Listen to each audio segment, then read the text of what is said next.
Busy, busy, busy. Hey gang, how you doing? Hope everyone's okay. Got another Gibson to work on. This is an ES135, which is a semi-hollow body with the sort of medium width to it. This is the model that Gibson used balsa wood rather than maple to make the central core that runs up and down the body for the pickups and such. So customer brought it in because he was having some issues with the neck pickup, an imbalance between the treble strings and the bass strings, so I'm working on that. But something else came up that I also have to address.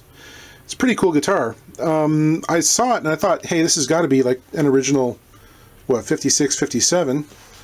I didn't really ask him. I turned it over though and saw that it actually has the Made in the USA head stamp and a serial number on it, and I realized, oh, okay, so it's actually a reissue from 1997. But it sure does look sort of vintage. Lots of checking and stuff. I guess this is kind of testimony to what happens if you're a musician in Canada in the winter time around here. If you want to age your guitar, you just go outside after a hot night in a bar and see what happens to the finish. It just goes crackle, crackle, crackle.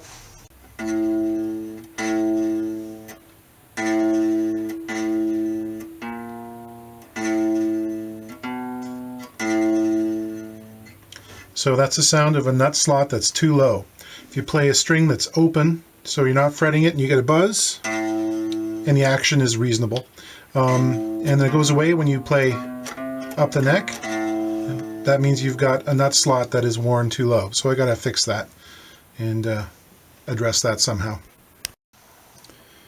So ideally you want a little bit of clearance between the bottom of the string and the first fret. Should be about 20 thousandths, give or take. In this case we're sitting around 12, and even less for the A string.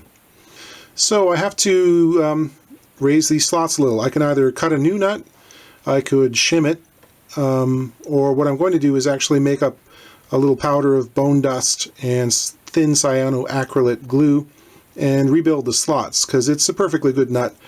We can get a few more years out of it, no problem, and just raise these slots up a little. Just using a little naphtha here on a paper towel with a dental probe to get down in the slots and make sure they're good and clean. Don't want any grease or oil or unidentified substances down there that might act as a resist for the glue. After I've done that, I will take the point of the tool and just scratch up the bottom of the slot just a little bit so that it's a good surface to let the cyanoacrylate glue key onto.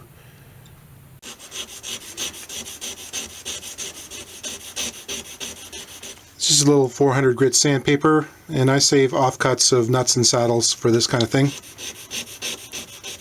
Make up a nice little pile. Don't put this stuff up your nose. You probably end up with severe respiratory illness. I mean, there's got to be a 19th century worker's disease based on bone dust. Just packing a little bit of the dust down into the slot.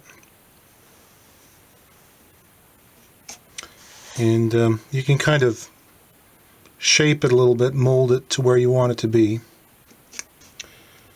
So I'm using water thin super glue with a whip applicator tip.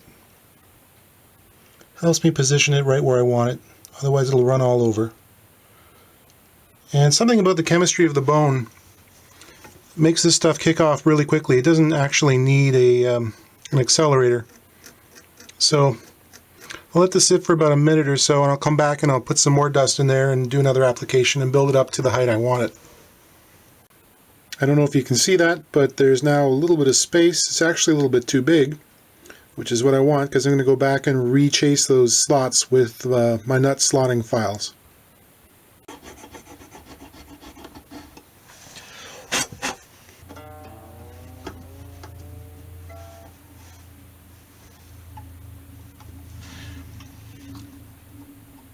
In terms of the durability, this stuff actually gets quite hard, and the super glue adds a kind of, it's almost like it's lubricated. It's certainly harder than any plastic nut material you'll come across, and the durability is good.